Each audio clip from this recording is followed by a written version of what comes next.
তাহলে যেখানে নাকি আমার মধুর নাম সংকীর্তন হয় সেখানে আমার মধুর বৃন্দাবন। কেমন বৃন্দাবন? নব বৃন্দাবন, একটু পরে না ভেঙে যাবে বৃন্দাবন। তাহলে আমার এই গানটি গাইলেন, কি বললেন? বলছে মনোমূল্যে কিনেছি চারা নানা দেশ হতে, দিদি ডালাই রেখেছি আমি অতি যতনে। তাহলে কি যতন করেছেন আর কি কিনেছেন? একজন শাস্ত্র বললেন সাধু সঙ্গ, সাধু সঙ্গ সর্বশাস্ত্রে কয় এই সাধু সঙ্গ লও আমার বলবে কৃষ্ণ প্রাপ্তি হয়। তাই বলছে এই সাধু বাজার, এই সাধুর চরণ। যেমন তিনি আজ এই নিরঞ্জন মিশ্রী কাকাতে চলে গেলেন এহলোক থেকে পরলোকে। আমার যেতে হবে না, তোমাদের যেতে হবে না, না থাকবে, কেউ থাকবো না। ভগবান দেখিয়ে গেলেন দৃষ্টান্তমূলক। ভগবান কৃষ্ণ যেদিন বৃন্দাবন ছেড়ে যেদিন দ্বারকা আসলেন, রাজা হলেন,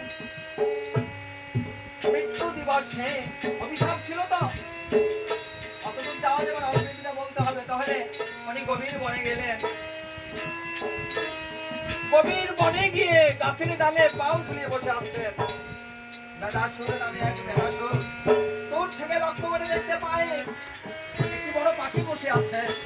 পাখির পাও মানে কৃষ্ণের গোবিন্দের পাও ভাবছে মানে পাখির পাও, কেন লাভ তো। বেদাসুর কি করলেন?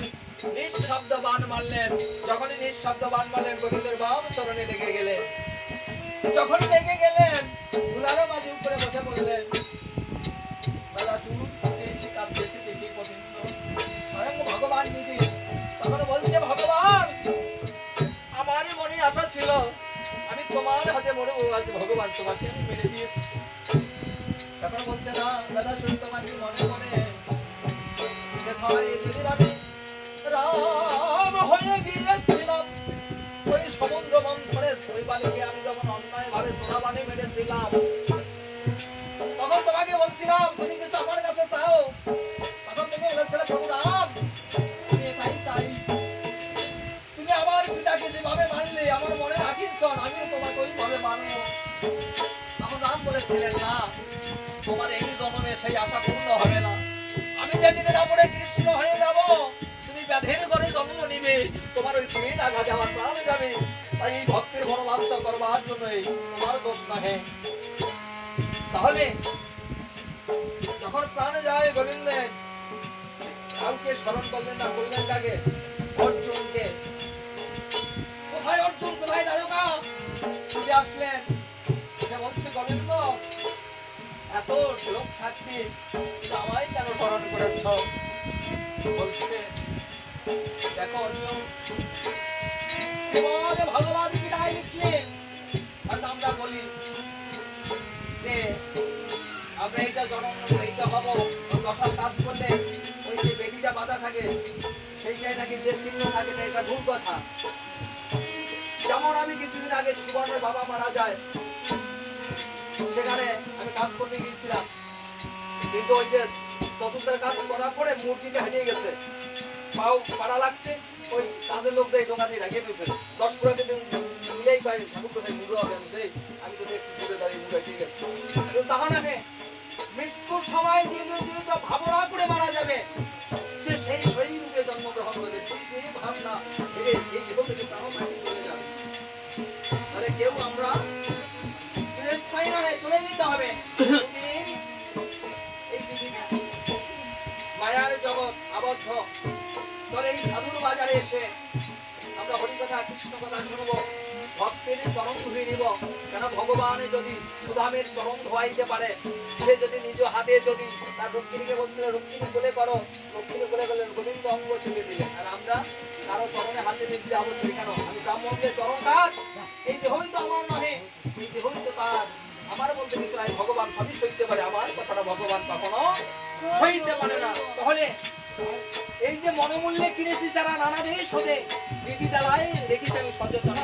যেমন এই সারা দেশ বিদেশে আপনারা যে যান, সাধু সঙ্গ করেন, এই যে ভক্তের চরণধুলি কাছে এই দেহটাকে সাজান। এই দেহ, এটা হলো বাগান, এটা হলো দেহ বাগান। মার চাই, বাবার চাই, গুরুর দিয়া 10, 18 মোকামে করে শতম হরস, 18 মোকাম তত্ত্ব জানে, হলো তেতুচ্ছ জানে, দেহ সমানে। তাহলে এই দেহ হলো ওই যে আমরা ভগবদ গীতা একটু আগে পাঠ করলাম, ওটা শ্রীমদ্ ভগবদ গীতা 18 অধ্যায় ভগবান শ্রীকৃষ্ণের কথা। আর ওখানে কি বললেন?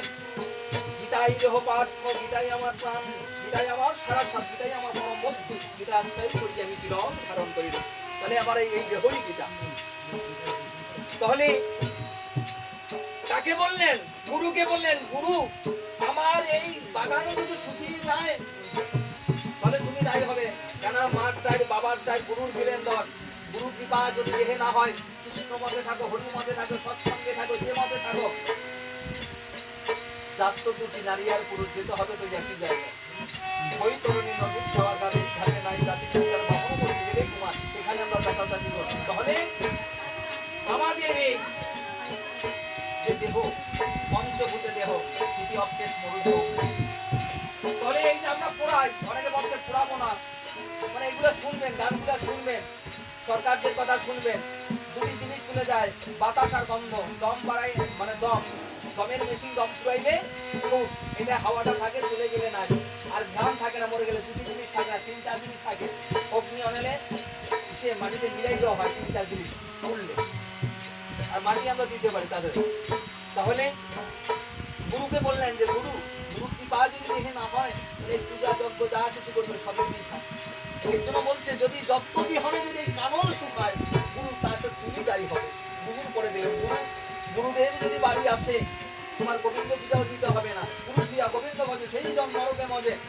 গুরুদেবকে বলতে হয়, গুরুদেব আমি কি যাবো গোবিন্দ পূজায়? গুরুদেব যদি অর্ডার করে যাও তুমি গোবিন্দ পূজা দিয়ে, তাহলে যেতে পারবে। তাহলে নচেত না হয়, তোমার বাড়ি হরি মন্দির, তোমার বাড়ি যদি গুরু আসে, যদি অর্ডার না দেয় তুমি যেতে পারবে না। কেন? গুরু ভগবান দেখিয়ে গেলেন, গুরু দক্ষিণাও দিলেন। যাই হোক, আলোচনা করে তো 10 বাতিল লাগে নাকি? এত নাই। দয়াল পিপিন সাত পায়ে ওরে শোন প্রফুল্ল,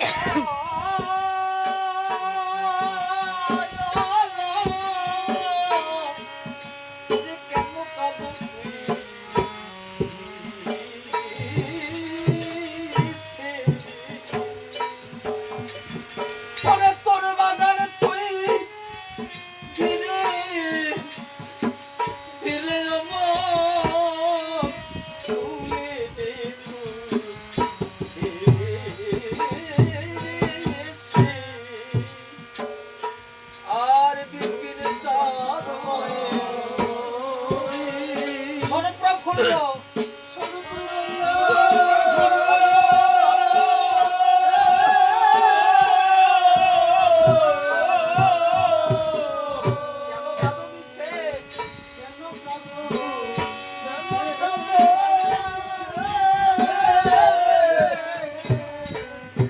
ও বাগান তুই